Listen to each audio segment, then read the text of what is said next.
श्री कृष्ण के अनुसार सबसे बड़ा पाप क्या है? मित्रों, इस धरा पर कोई ऐसा व्यक्ति नहीं है जिससे पाप नहीं हुआ होगा।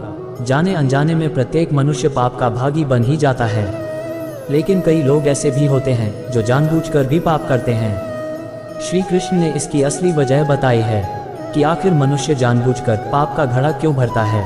दोस्तों, इसके लिए आपको द्वापर युग में जाना होगा, जब कृष्ण और अर्जुन एक दूसरे से बात कर रहे थे। इस दौरान कुंती पुत्र अर्जुन के मन में सवाल आता है और वह केशव से पूछते हैं कि मनुष्य को कई बार पता होता है कि वह क्या गलत कर रहा है और क्या सही कर रहा है। इसके बावजूद भी वे गलत रास्तों को चुन लेता है और पाप कर बैठता है।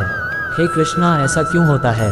अर्जुन का ये सवाल सुनकर श्री कृष्ण मुस्कुरा उठते हैं और बोलते हैं कि हे पार्थ, तुम्हारी बात बिल्कुल सही है कि मनुष्य सब कुछ जानते हुए भी अपराध और पाप करता है, लेकिन वे ये खुद नहीं करता, उससे करवाया जाता है। दरअसल उसके पीछे की सबसे बड़ी वजह है क्रोध और लोभ। क्रोध और लोभ कामना से उत्पन्न होता है और यह कामना इतनी भयानक होती है कि मनुष्यों से पाप कराकर ये उनकी दुर्गति करती है। लेकिन मित्रों, ये तो हम सबको ही पता है कि मनुष्यों का अपनी इंद्रियों पर नियंत्रण करना कितना मुश्किल है। और दूसरी बात यह है कि इन्हीं इंद्रियों में कामना का वास होता है और यह कामना ना सिर्फ पाप करवाता है बल्कि मनुष्य का सबसे बड़ा दुश्मन भी होता है। इसको भेदने या फिर इससे बचने का एक ही उपाय है और वो है ज्ञान की प्राप्ति।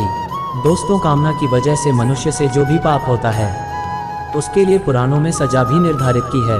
गरुड़ पुराण में श्री हरि ने पक्षी राज गरुड़ को बताया है कि किस तरह का पाप करने पर किस तरह की सजा निर्धारित है। चोरी करना। मित्रों, अगर कोई इंसान चोरी करता है या उसके इस चोरी वाले काम में कोई उसका साथ देता है तो ऐसे लोगों को तामिल नामक दुख भोगना पड़ता है। वहीं उसे कीड़े मकोड़ों की योनि में जगह मिलती है।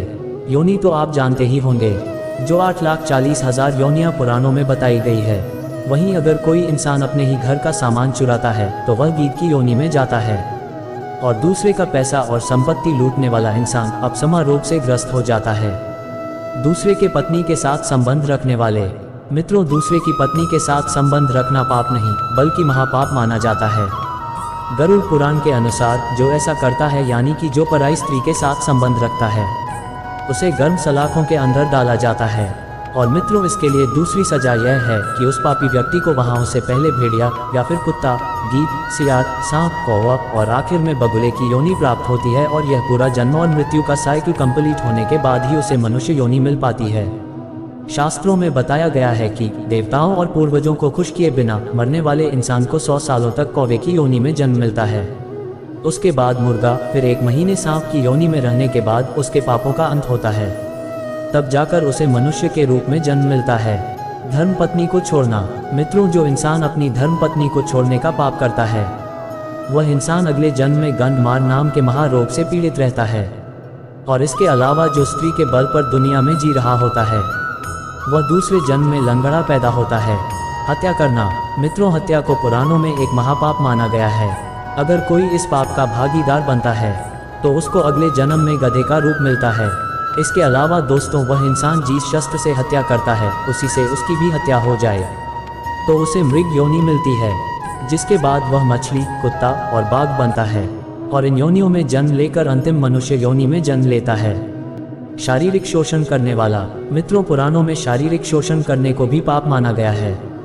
खासकर वो लोग जो महिलाओं का शोषण करते हैं, उन्हें अगले जन्म में कई तरह के भयंकर बीमारियां हो जाती हैं। श्री कृष्णा कहते हैं, सबसे बड़ा पाप भ्रूण हत्या का लगता है।